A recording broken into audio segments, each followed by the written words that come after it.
Hi everyone, welcome back to my channel. I am Abby and I am a NASM certified personal trainer. I love training my clients. I love learning constantly. I love learning about myself and other people and how different people's bodies work. So I would like to give everybody a few tips on how I passed my personal training exam for the first time. So a big key point that helped me was having the actual book. You can see my ring light right there. Having the book helped so much, just being able to take it with me if I sat in bed. When I was originally using my phone, it was kind of hard just constantly sitting on my phone, scrolling, reading. If I wanted to take a quiz really quick because I had just studied up on it, it was just hard to not have it right in front of me. So if you are a visual person, definitely just buy the book and have it. You can write in it, you don't have to return it.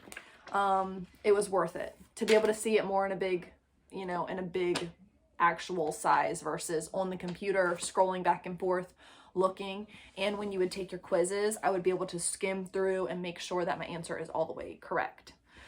I have plenty of notes all in this whole book. I did flag certain things so that I was able to know, okay, this I definitely need to work on. Another big thing that I did was note cards. I know I'm so old school, probably showing my age, but it helped so much. I would actually, so this is chapter 2. This is actually pretty thick. Most of them were not too bad, but I would write down my questions and be able to go over them. Key terms, everything for each chapter. My goal is at the end, be able to just straight up go through all my note cards. I didn't know I would accumulate so many because the further I got, I didn't stick up with it and continue doing it, but it definitely helped a lot on things that I was not 100% positive on, because with taking the exam, there could be two technically right answers, but they're going to look for that specific one. So that's what you have to know is what they want, not always what you think. So I did have to take my CPR beforehand. So that was kind of nerve-wracking because I'm sitting there yeah, I need to get CPR certified. Oh, what are you? I don't know if I'm a personal trainer yet because I haven't taken my exam. So I did have that card to show.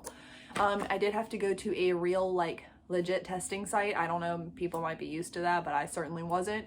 I had to go schedule the exam, go to this place, and then lock my stuff away and go sit at this computer to make sure there's no cheating or anything.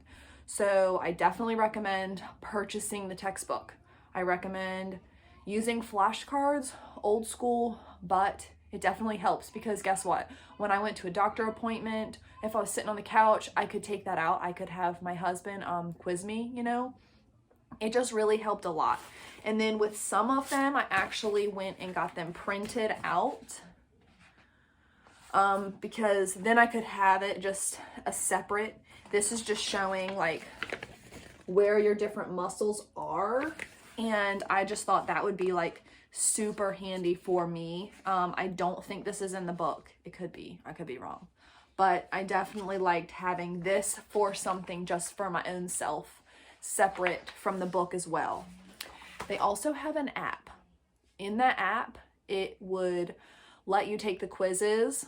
And when I first started, I would take the quizzes and I would just be constantly failing them. And I didn't realize that you could sort it by chapters. So then I realized, oh, okay, I'm only up to chapter 5. Now I can only take up to chapter 5's exams. And I would constantly take them. It would tell you what you got wrong. And that was really helpful to be able to know, okay, this is what I got wrong. So I'm just here to say that when I did watch YouTube videos to see how people passed the first time and made it look like this crazy thing, I feel like I was spoofed a little bit. People just kept saying it was so easy, it was so easy. And honestly, to me, it was hard. Just because the environment was kind of nerve-wracking, just knowing that you've studied for however long and you don't know if you're going to pass, that was nerve-wracking. You did find out right after, I did at least, but I wrote a lot of notes. I also printed out a lot of papers, put them in the little clear things. This is for the overhead squat assessment.